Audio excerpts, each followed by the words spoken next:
A number of people have talked to me about voting. I was in an airplane and this person next to me, he was arguing with me about something, and then it's a restaurant, somebody else was, people have really strong opinions.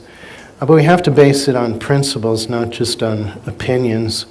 So I'd just like to read from two moral theology books and then my Catholic faith, just because this has to do with our civil duties and the fourth commandment. So this is from John Adelman, a very good moral theology book, Election of Good Representatives.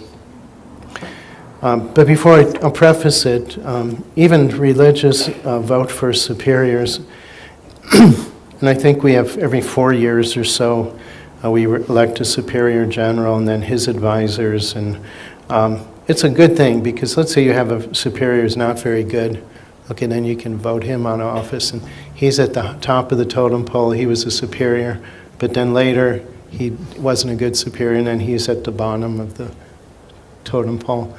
And it's a good thing, and then it's easier to obey your superiors because you voted them in. And everybody has faults.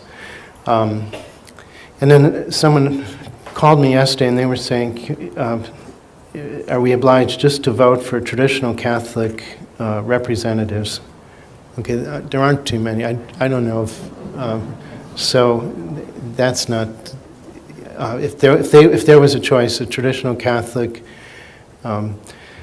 government official and then someone who's opposed to Catholic teaching and morals and it's the Constitution, et cetera, then it's an easy choice, right? But anyway, this is what John Adelman says. Voting is a civic duty which would seem to bind, at least under venial sin, whenever a good candidate has an unworthy opponent. It might even be a mortal sin if one's refusal to vote would result in the election of an unworthy candidate. One may vote for an unworthy candidate only when this is necessary to prevent a still less worthy candidate from obtaining office. So it's really the lesser of two evils. This person's not bad, this person's a lot worse. And then they're governing us, then there's... And then this is from Henry Davis. He was a Jesuit. He wrote 4 books on moral theology, and he's talking about the fourth commandment. It's a duty of all citizens who have the right to vote to exercise that right when the common good of the state or the good of religion and morals requires their votes, and when their voting is useful. It is sinful, when I say voting is useful, I heard, I didn't confirm this, but Russia had, this is what I heard, that Russia had elections, but it was just for one person. So anyway, there was an election, but you only had one choice. So it is sinful to vote for the enemies of religion or liberty, except to exclude a worse candidate, or unless compelled by fear of great personal harm, etc. But in politics, great latitude is rightly claimed by all citizens. As a matter of political education, Catholics should exercise their right of voting, for the safety and progress of religion depends very much on the electors. And then lastly, this is from my Catholic faith, Bishop Morrow,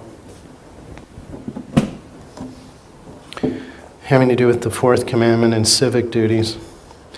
We are responsible to God for the men we elect to office, for He has permitted us the right and duty to select the men we want. In some countries He can't, but at least we can. For everyone who has the right to vote has likewise a serious obligation to use that right properly. Electors must choose men of experience and Christian principles. If we elect men with no religious principles, we should not be surprised if later in office they turn out unsatisfactory. And he goes on, every Catholic who has the right to vote should exercise that right.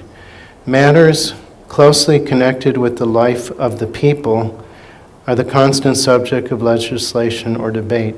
In other words, these things, with their policies and then different other things will affect your daily life.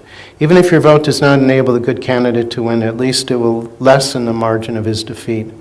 A Catholic elector who gives his vote to a candidate hostile to Christian principles, or by abstaining from voting contributes towards the success of such a candidate, has much to answer for.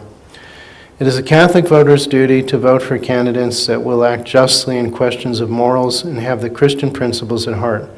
Those who do not have the right to vote ought to pray for a result in the election favorable to upright men and the country in general.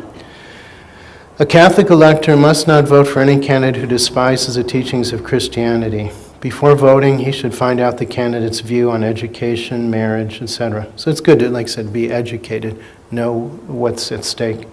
It may happen that all the candidates for office are indifferent or hostile to religion. In that case, if no other candidate can be made available, the Catholic should vote for the one least hostile to Christian principles, most moral in his qualities.